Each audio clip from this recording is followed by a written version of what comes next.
Hello and welcome to English Story TV, the podcast that is designed to help you improve your English. I'm your host, Emily, and today's episode is about travelling by bus. Many of us use buses to get around, whether we're commuting to work, visiting friends, or exploring new places. Today, we're going to dive into everything about bus travel, from buying tickets to enjoying the ride. First, let's talk about why people choose the bus. Buses are a popular form of public transport because they're cost-effective and can be quite convenient.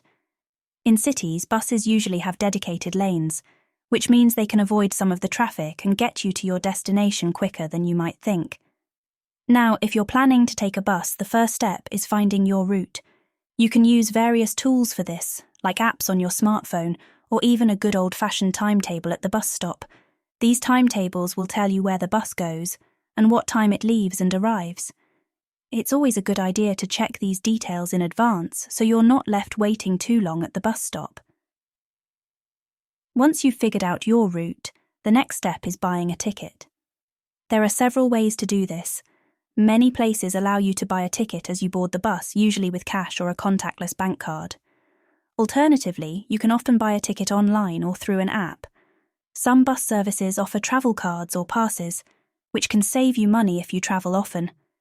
It's worth looking into these options if you're a regular traveller.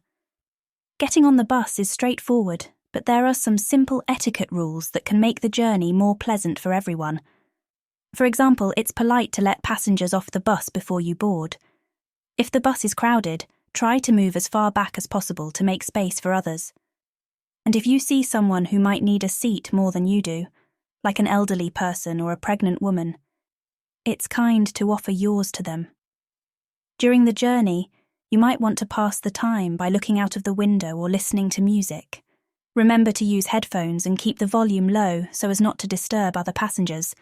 Many buses now offer Wi-Fi, so you could even catch up on some English learning videos while you travel. Speaking of making the most of your journey, why not strike up a conversation with a fellow passenger? It's a great way to practice your English speaking skills. You could start with something simple like commenting on the weather or asking if they know when the bus is due to arrive. Remember, not everyone will want to chat, so if they seem uninterested, it's polite to leave them be. Travelling by bus also gives you a unique view of the area.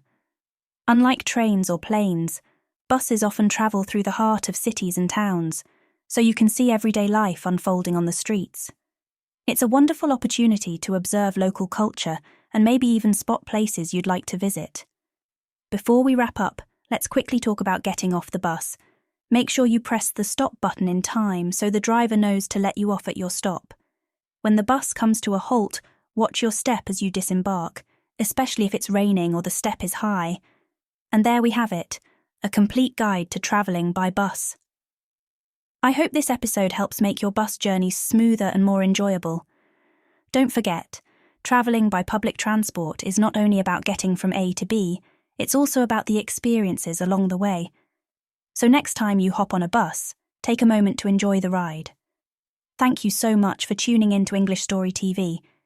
If you enjoyed this episode, please comment with your own bus travel stories or questions, and don't forget to subscribe for more helpful English lessons. Safe travels, and see you in the next episode.